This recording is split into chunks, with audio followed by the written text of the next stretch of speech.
திருப்பரங்குன்றம் மலையில தீபம் ஏற்றும் விவகாரத்தில் நீதிமன்ற அவமதிப்பு வழக்கு மீது நீதிபதி ஜி.ஆர். சுவாமிநாதன் தலைமையில் தற்போது விசாரணையானது நடைபெற்று இருக்கிறது. இதில் மதுரை மாநகர காவல் ஆணையரும் திருப்பரங்குன்றம் கோவில் செயல் அலுவலரும் நீதிமன்றத்திற்கு வந்திருந்தாங்க. இதில் அரசு தரப்பில் என்ன வாதங்கள் முன்வைக்கப்பட்டிருந்ததுன்னா, நீதிபதி கூறக்கூடிய 5 பேரை பூஜை செய்ய வைக்கக்கூடிய புதிய முறை குறித்தும் அறங்காவலர் குழுவினர் ஆலோசித்து வருவதாக அரசு தரப்பில் தெரிவிக்கப்பட்டிருந்தது. இதற்கு நீதிபதி ஜி.ஆர். சுவாமிநாதன் இந்த புதிய முறை எதையும் செய்யுமாறு கூறல அப்படின்னு தெரிவித்திருக்கிறார். இதற்கு காவல்துறை தரப்பில் 5 பேரை பூஜை செய்ய வைக்கக்கூடிய இந்த புதிய முறையை அமல்படுத்த போதிய கால அவகாசம் வேணும்னு காவல்துறை தரப்பில் தெரிவிக்கப்பட்டிருக்கிறது.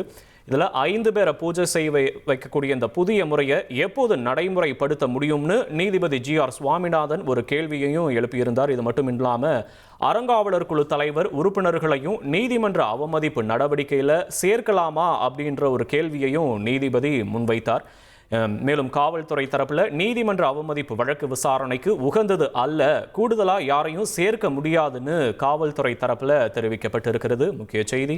உங்கள் தந்தி1 தொலைக்காட்சியில் காதலும் கலகலப்பும் நிறைந்த ஒரு புத்தம் புதிய ஃபேண்டசி தொடர் ராஜா ராணி தினமும் இரவு 8 மணிக்கு.